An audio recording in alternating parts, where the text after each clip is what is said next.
नौजवान नहीं समझते, समझना चाहिए, क्योंकि नौजवान थोड़ा इंस्टाग्राम वाले हो गए, नौजवान थोड़ा फिल्टर वाले हो गए, नौजवान थोड़ा फेसबुक वाले हो गए। इसलिए पता नहीं जीएम लैंड समझते हैं कि नहीं। आज देखिए चूल पका हुआ दादाजी लोग जीएम लैंड समझते हैं। जीएम लैंड यानी हमारे बपोती जमीन, जीएम लैंड। देखिए यही से सवाल सुनिए, अभी तक रसीद नहीं कटा रहा है, सरकार का ये घोषणा था, उससे नुकसान क्या वो सुनिए।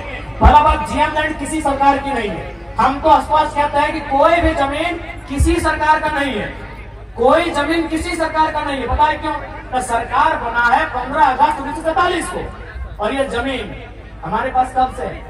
अरे हमको तो लगता है किसी किसी का बाप का जन्म 1947 में है, हमारा कई को पीढ़ी से पहले से जमीन हमारा है, तो ये जमीन हमारी है। इसलिए अगर हम लोग विधानसभा में आते हैं तो सबसे पहले जो जीएम लैंड है उसकी रसीद एकदम पुख्ता काटी जाएगी, उसकी रसीद किसानों के फेवर में काटी जाएगी। सबसे पहले अगर झारखंड को बचाना है तो यहाँ की जमीन को बचाइए। अगर जमीन ही नहीं रहेगी और कहीं के लोग आकर यहाँ बसेंगे, अपने साथ अपनी भाषा को लेके आएंगे, अपनी परंपरा को लेके आएंगे। आज देखिए असूरी जनजाति, हमारे पास जो ट्राइब की लिस्ट है उसमें एक 8 लिस्ट है जिसमें प्रिमिटिव ट्राइब आते हैं, जिसमें असूरी जनजाति आती है। क्या आपको मालूम है असुर लोग अभी कहाँ है, कितनी संख्या में है, उनकी भाषा कहाँ है? नहीं, खत्म हो रहा है। क्योंकि देखिए जैसे जैसे दूसरे राज्यों के लोग हमारे बीच आएंगे, नो डाउट मानसिक रूप से, हर स्तर से, बौद्धिक रूप से वो हमसे आधुनिकता के मामले में अच्छे हैं, हमसे अच्छा जीवन यापन करते हैं, तो उनके प्रेशर में, उनके दबाव में फाइनली दौर ऐसा आएगा कि हमारे लोग अपनी भाषा संस्कृति को खोते चले जाएंगे।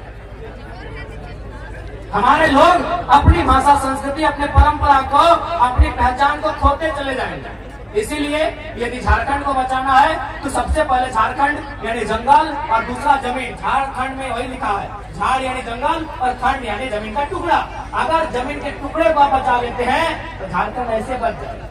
चाहे कि झारखंड की मैक्सिमम जमीन सीएनटी में आती है, झारखंड की मैक्सिमम जमीन एसपीटी में आती है। अगर बाय द वे संविधान का दायरा में भी रखते अगर 10% लोग जेपीएससी में चले आते हैं, 10% लोग किसी बहाली में चले आते हैं, तो भैया उनको नौकरी तो भले झारखंड में करेंगे, लेकिन भाड़ेदार बनकर हमारे भाड़े के घर में रहना। समझिए बात, भले वो कोई सरकारी नौकरी करे, वीडियो बन के आए, सीओ बन के आए, या डीओ बन के आए, या डीएसपी बन के आए, लेकिन सीएनटी जमीन है। और सीएनटी जमीन यानी आदिवासी का जमीन गैर आदिवासी नहीं खरीदेगा, एससी का जमीन गैर एससी नहीं खरीदेगा, महतो का जमीन गैर महतो नहीं खरीदेगा, जो भी सीएनटी में आते हैं, मुंडा का जमीन गैर मुंडा नहीं खरीदेगा। तो सीएनटी का मतलब ये है कि आपकी जमीन को बचाना। और स्पष्ट कहेंगे क्योंकि ये बिरसा बाबा और विशेषकर उनकी धरती है, भगवान बिरसा मुंडा की धरती है, तो हम एक लाइन कहेंगे, बिरसा मुंडा की शहादत के बाद इस राज को क्या मिला? बिरसा मुंडा, भगवान बिरसा मुंडा की शहादत के बाद इस राज्य को क्या मिला? धनवंती जी आप ही बताइए, एक लाइन में बताइए कि भगवान बिरसा मुंडा जैसे उनकी शहादत 1900 में हुई, पूरी 1900 में ना, जैसे उनकी शहादत 1900 में हुई, इस राज्य को क्या मिला? इस राज्य को मिला सीएनटी कानून। भगवान बिरसा मुंडा के शहादत के कारण इस राज्य को सीएनटी कानून मिला, क्योंकि उन्होंने अध्ययन किया कि बिरसा मुंडा क्यों लड़े। न बिरसा मुंडा लड़े दीपू के खिलाफ, बिरसा मुंडा लड़े यहाँ के जो लोग हैं आदिवासी मूलवासी, उनकी जमीनों को बचाने के लिए, उन जमीनों पे लगान ना देने के लिए। वो जमीन अंग्रेजों को नहीं देंगे, उस पे लगान नहीं देंगे, वो जमीन उनकी है, इसीलिए कानून बना सीएनटी। अब एक बात तय है, यदि आप भगवान बिरसा मुंडा को मानते हैं तो हेमंत सोरेन को नहीं मानना होगा। नहीं, आप तय कर लीजिए, हम तर्क दे रहे हैं, हम तर्क दे रहे हैं भैया, हम ऐसे आप ताली मत पीटिए, हम तर्क दे रहे हैं। विशेषकर हम आदिवासी समाज से कहेंगे, यदि बिरसा मुंडा आपका आदर्श है तो हेमंत सोरेन आदर्श नहीं है। क्यों नहीं मालूम है? क्योंकि बिरसा मुंडा यानी सीएनटी कानून। अगर भगवान बिरसा मुंडा की शहादत नहीं होती तो सीएनटी कानून नहीं बनता। ये बिरसा मुंडा को समझना है तो सीएनटी कानून को समझिए। तो सीएनटी कानून में क्या कहता है कि आदिवासी, में आदिवासी पे ही बात करता हूँ, कि एक आदिवासी का जमीन एक आदिवासी खरीदेगा, एक आदिवासी का जमीन आदिवासी खरीदेगा, लेकिन उसी थाना में। चलिए उस समय थाना तब जिला बन गया है, या फिर हम प्रखंड मान लेते हैं। चलिए हम ऐसे कानून में क्या है नहीं मालूम है, हम सपोज जिला ही मान लेते हैं कि एक आदिवासी का जमीन उसी जिला, उसी प्रखंड के आदिवासी को खरीदना है। तो हेमंत सोरेन को रामगढ़ जिला के थे, दुमका में क्या खरीदे? तर्क से बात कीजिए, ऐसे हवा हवाई बात नहीं करेंगे। इसका मतलब वो बिरसा भगवान खुद नहीं मानते हैं। हेमंत सोरेन खुद देखिए, माला चढ़ाने से बिरसा भगवान के अनुयायी नहीं हो गए। अगर हेमंत सोरेन जी ने बिरसा भगवान पे माला चढ़ा दिया तो उसके अनुयायी नहीं हुए। वो चाहते क्या थे, वो उनके मरने के बाद जो कानून बना, क्या उस कानून को हेमंत सोरेन मानते हैं? मेरा एक ही सवाल है। बिरसा भगवान के मरने के बाद एक कानून बना, उस कानून का नाम है छोटा नागपुर टेनेंसी एक्ट। वो कानून तैयार होना स्टार्ट हुआ 1902 में और फाइनल हुआ नवंबर का महीना 1908 में। ये कानून बना बिरसा भगवान की शहादत के बाद। तो क्या मानेंगे मुख्यमंत्री उस कानून को मानते हैं? जी नहीं, धज्जियां उड़ाते हैं। उस कानून की धज्जियां उड़ाते हैं। उनका जमीन रांची में, उनका जमीन रामगढ़ में, उनका जमीन बोकारो में, उनका जमीन धनबाद में, उनका जमीन दुमका में, 5 जिला में हम जानते हैं। बाकी आप जानिए, बाकी भैया आप जानिए। देखिए, आज लोगों का हमसे हालत इसलिए खराब है कि हम सरल शब्दों में लोगों को बहुत गहरी गहरी और रहस्यमयी बातों को समझा देते। जो बातें उलझी हैं उन बातों को सुलझाते हैं। इसीलिए आज हमें लोग जानते हैं कि ये लड़का लीडर तो है ही, साथ में टीचर का काम करता है। और समाज में अब लीडर पैदा होने दीजिए, टीचर पैदा मत होने दीजिए। इसीलिए लोग इतना केस करता है हम लोग। एक सिंपल सा बात, हेमंत सोरेन आदरणीय मुख्यमंत्री बड़े भाई उनको बोल रहे हैं बिल्कुल बिरसा भगवान के सिद्धांतों को नहीं मानते। अगर मानते हैं तो चलिए आपसे कहेंगे, आपने जिन वैसे भी आदिवासी का ही जमीन कहे दावी कितना करोड़ों का था, बोकारो वाला तो पेपर भी निकले कटिंग 20 करोड़ बताया जा रहा है उसका अनुमान।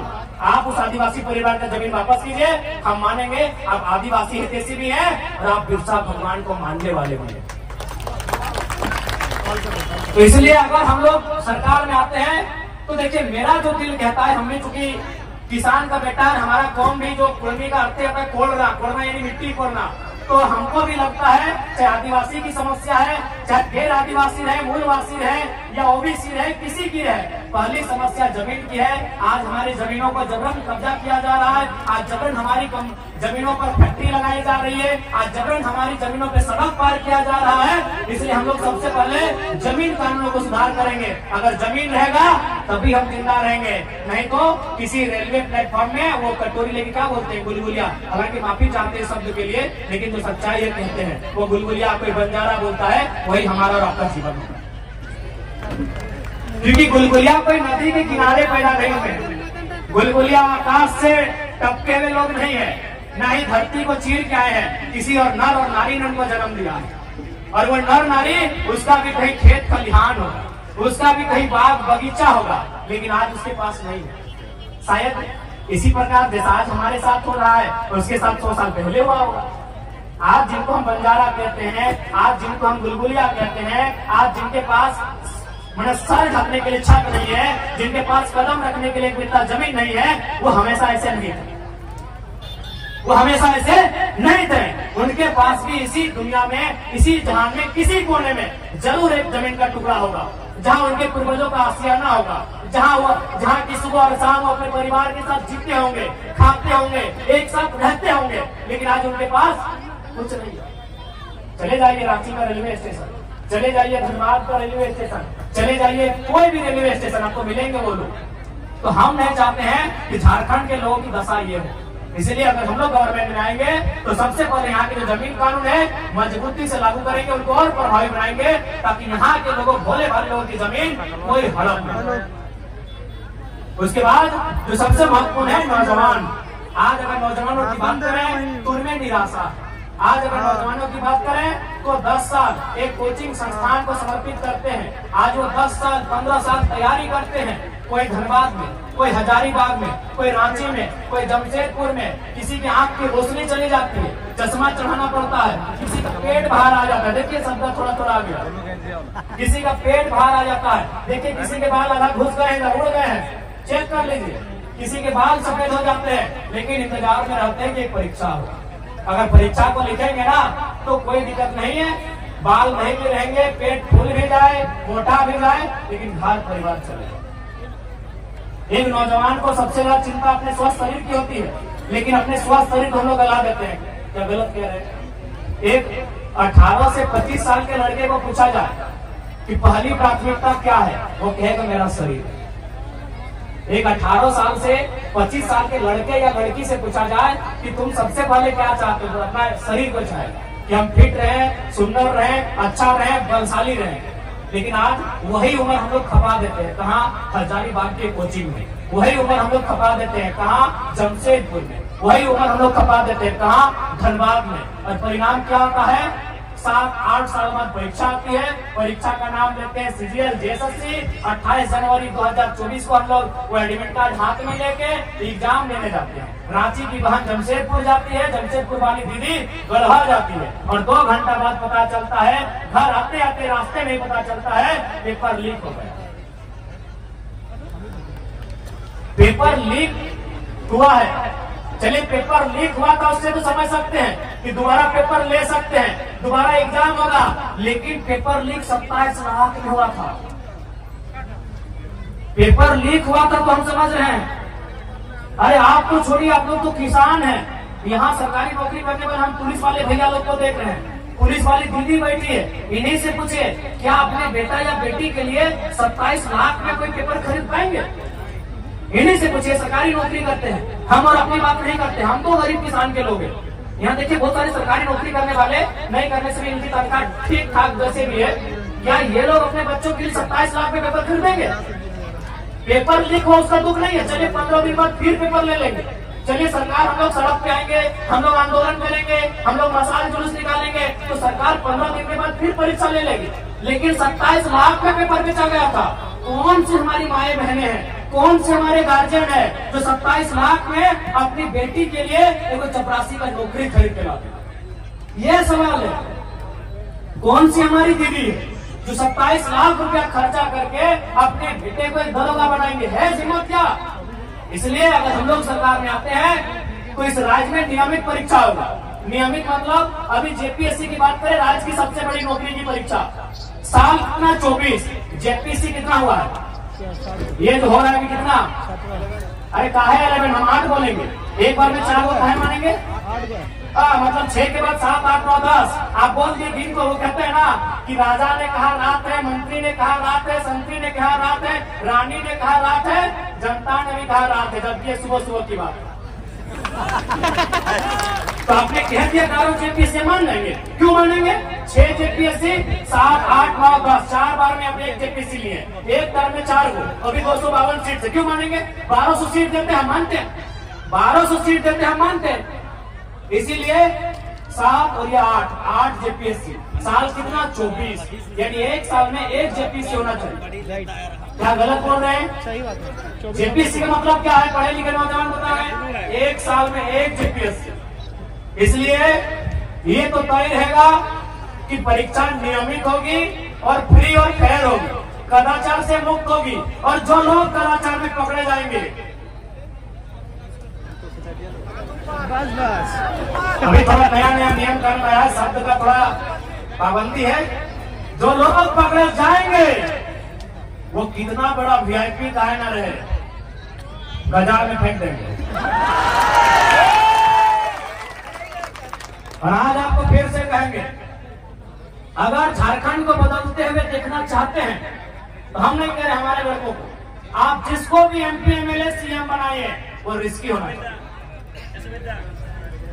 रिस्की होना चाहिए। अगर वो रिस्की नहीं होगा, अगर उसमें अपने परिवार की चिंता होगी, जान का डर होगा, तो लिख के बोलते झारखंड नहीं बदलेगा, नहीं बदलेगा भैया। एचईसी का कब्जा है, टाटा का कब्जा है, चार्टिंग डैम 60 साल पुराना विषय है, हिंडाल्को में 50-60 साल पुराना विषय है, बीसीसीएल, सीसीएल, ईसीएल। अरे भाई आप सीधा उंगली से घी निकलेगा। यहाँ ऐसा सीएम चाहिए जिसके पास कलेजी नहीं कलेजा हो। लिख के बोल रहे हैं, लिख के बोल रहे हैं, आप कैसे उनसे लड़ेंगे भाई जो कई वर्षों से हम पे शोषण कर रहे हैं? आप उन उद्योग घरानों से लड़ लेंगे? कहाँ लड़ पाए आप बताइए तो? रामगढ़ में बूढ़ा काट में बच्चे का कैंसर से मौत हो जाता है, अभी भी कंपनी चल रही है। काहे कंपनी चल रही है? न वहां के जो नेता है, कंपनी का जो नाती है मालिक का, उसको केक खिलाने जाता है। नहीं बदलेगा। यदि आपको लगता है हम लोग भी बिल्कुल, हम लोग तभी बदलेंगे जब हम लोग में ये हिम्मत होगा कि तुम गोली चला लो, लेकिन झारखंड की नीति बनाने से समझौता नहीं करेंगे। नहीं बदलेगा भैया। खासकर झारखंड को आप सीधा रास्ते से ये जो कानून कानून कानून कानून कानून नहीं बदल पाएंगे। इसके लिए थोड़ा होना चाहिए बोल लीडर। तो थोड़ा अगर पट्टा पट्टी कभी न होगा तो पटक दे। अरे बीसीसीएल आज का कब्जा है, क्या आपको क्या मालूम है? कुछ बता देते हैं। 1975 में 300 मजदूर राजनीति क्या दब गया। 1964 में 268 को कोयला के तलाट के नीचे दब के मर गया। 2006 में बागमारा में 50 आदमी मजदूर नीचे दब के मर गया। उस बीसीसीएल से हम लड़ लेंगे? अरे आपका ये बने 300 आदमी दब के मर जाता है, कोई सुनाने वाला नहीं भैया। आप उससे लड़ लेंगे? मजाक लगता है आपको? पूरा चेन को कब्जा करके रखा है। ठीक है, पूजा सिंघल को अपने अरेस्ट कर लिया, उसका हॉस्पिटल अभी भी खड़ा है। पूजा सिंघल को अपने अरेस्ट कर लिया, हॉस्पिटल अभी भी खड़ा है। क्या कमाल लिए? क्या कमाल लिए? नहीं होगा, स्पष्ट कहेंगे। और हम भी बार बार यही बोले, अगर हमारी पार्टी से कोई विधायक बनने आए हैं तो भैया कलेजा लेकर आइएगा, कलेजिए तो मत लड़िए।